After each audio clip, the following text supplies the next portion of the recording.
Hello, Bach Society family.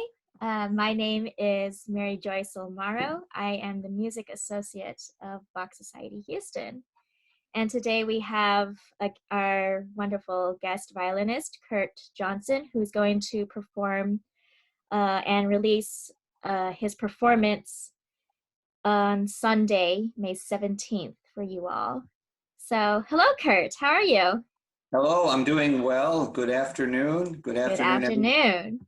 everyone associated with the Bach Society. That's right. Okay, so Kurt, we have some questions for you. Could you please give us a brief description of your career as a violinist? Oh, of course. I began playing violin when I was 4 years old. I started with the Suzuki program, which was a general ear training based program, until I was about 8 years old, where I then started learning more traditional methods of violin playing, note reading, etc. Until, oh gosh, through high school.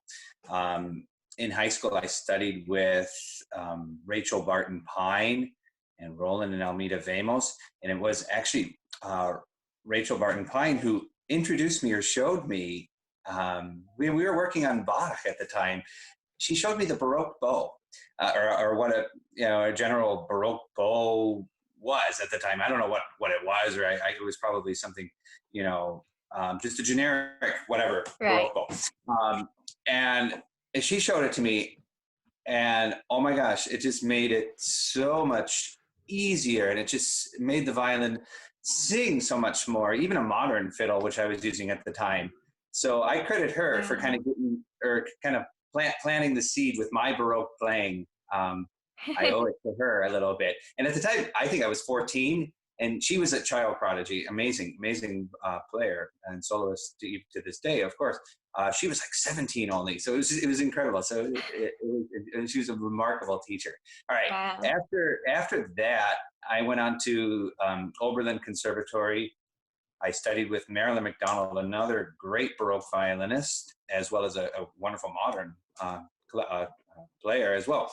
But when I was at Baroque, what am I saying, at Oberlin, I never studied Baroque violin under her that much. I took maybe one little semester of Baroque violin, but we never were too serious about it. We were more focused on modern playing. After Oberlin, I went to Northwestern, where I was more symphonic based or whatever style, or learning that method out of how I got my job now in the Houston Symphony. So it wasn't until moving down to Houston in which I started to really get more involved with Baroque playing. But I owe it to, like Rachel Barton Pine and Marilyn McDonald, to kind of sort of just getting me a little acclimated to it. So it was down here. I got involved at, 20 years ago. I joined Houston Symphony 2001. So Wow. I subbed a little bit with Mercury, as well as Ars Lyrica. And then, mid 2000s, I joined and started playing with the Bach Society on and off. I'm doing it much more frequently now, which has just been, it's just the Baroque ensembles down here are just tremendous organizations of the highest level. And, the musicians are just remarkable. just so much for my colleagues, my Baroque colleagues. I wish I could have them wherever I go, really. We miss you all too. Yeah. I miss doing it. Oh my gosh, there was going to be so many amazing, fun performances coming up. Right. It's just so much fun. It's such a wonderful week to prepare, and we don't have a lot of time to prepare. It's amazing what we can do with a couple of rehearsals, and we play these huge cantatas. It's just amazing. The high artistry is just, that's why I just love it for that. Really. Good. So is that the most enjoyable thing about playing with Bach Society, is that you get to create this high form of music and you only need 2 rehearsals really to I owe it to our leader, our conductor, Rick Erickson. I mean, he believes in us. He believes in the musicians. We go there, we just knock it off, play our parts. We don't get too nitpicky.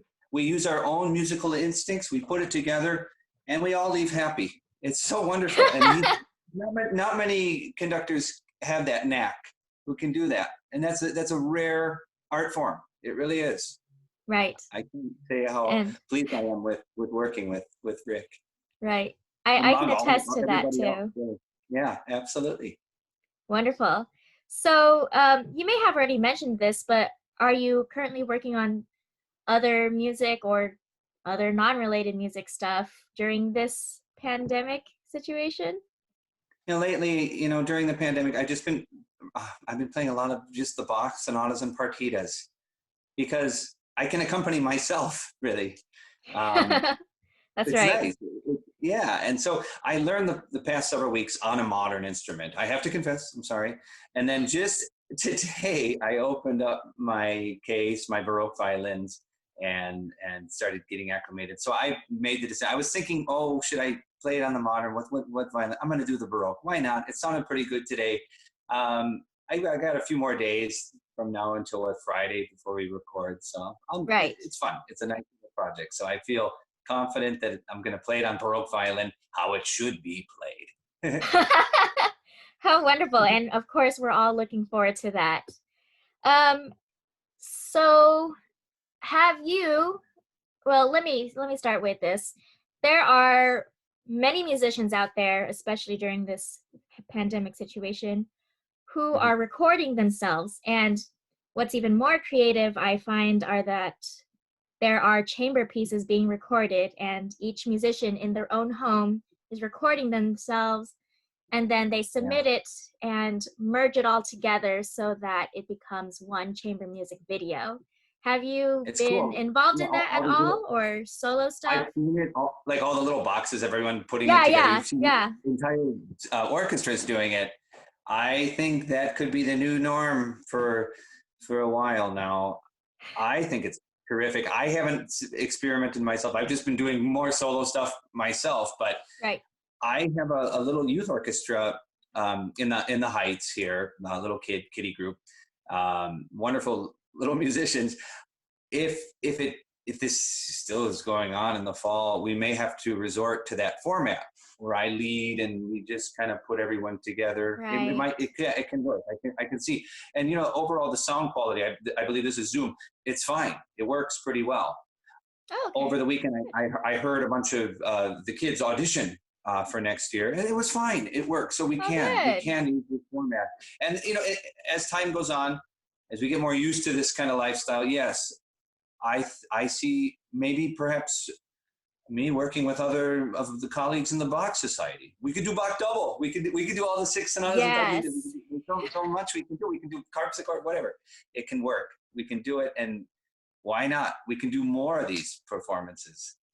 Everyone That's a should be very involved. great Why not? It's positive fun. note. It's fun. I Mm-hmm. completely agree. And thank you so much for giving us that positive note. We are, especially me, I am just craving more Bach music recently. And I do miss performing with Yeah. others. I also like chamber music myself. I am more comfortable playing chamber music on the organ.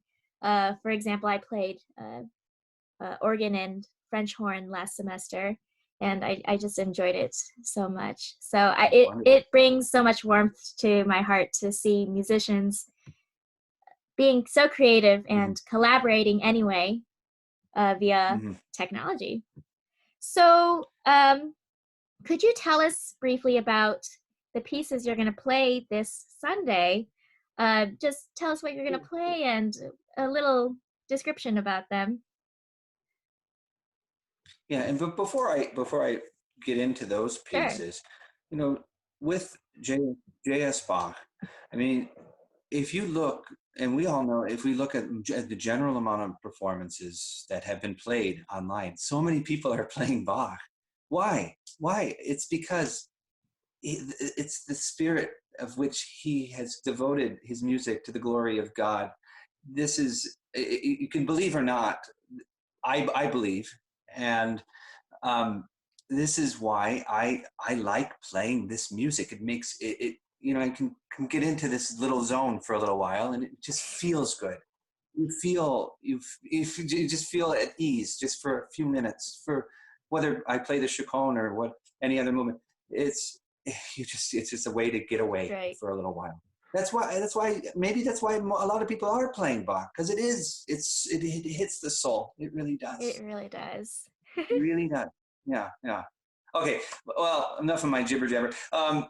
We go on to what I'm gonna play. So I'm gonna play a sonata, a complete sonata, number 1 G minor, and then a partita, number 2, the D minor.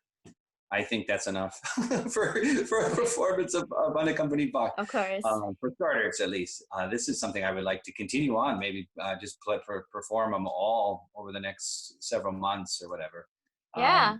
But the sonata is I've been playing this piece for many years, and I've actually never performed it on Baroque violin like this, either the sonata or the partita. So I really look forward to making them as vocal as I can, and singing on a Baroque violin. The sonata, it's 4-movement form. It begins with a slow adagio. This really can touch and can really penetrate the heart beautifully. The first movement, there's so many different colors that you can find in this particular movement, and I hope to bring those out in a few days when I perform. The second movement, a fugue, and as an organist, you know what a fugue is. Yeah. They're the famous Bach fugues. You have the subject and the counter subject. Bum bum bum dee, da da dee, bum bum. It Yes. repeats all throughout the movement with a little bit of variation here and there. The third movement is Siciliana, a little dance movement, a slow dance movement. B flat major. Also just a gorgeous array of tricky double stops and amazing colors throughout. And then finally a fiery or devilish presto to conclude that sonata, G minor presto. So those are the 4 movements of the sonata number 1. The partita is a series, partita number 2 is a series of dance movements in D minor. Begins with, I got to remember all of the movements here. I'm sorry, I'm just kind of flipping through my That's score all right. here. That's all right. We begin, of course, with the Alamanda, followed by the Courant, a saraband, and a jig, and then finally the famous chaconne.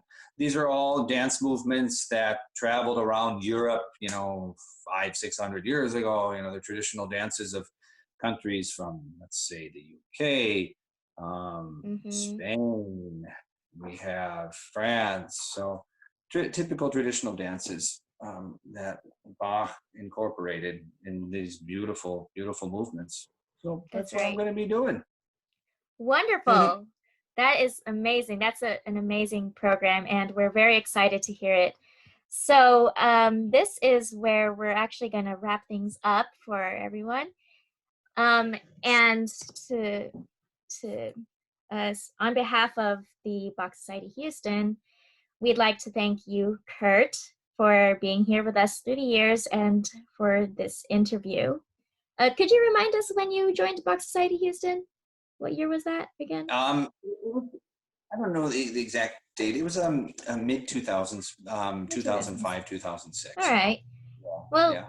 we're so grateful that I've you've been with us for for such a long time. Yeah.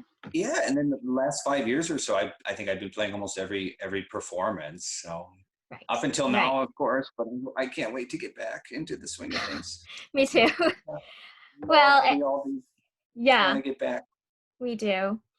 And to all our audience members and patrons, you can find the link to Kurt Johnson's performance on, I believe, on our social media pages like Facebook, and on our website this Sunday, May 17th at 6 p.m. I believe it's 6 p.m. And if I'm incorrect, we'll make sure you can see the correction. And again, yeah. Thank you so much, Kurt, and thank you to everyone of the Bach Society Houston family, including our musicians and patrons. We will see you later. Okay, have a good day, Kurt, and have a good day, everyone else. Bye. Thank you. Bye-bye.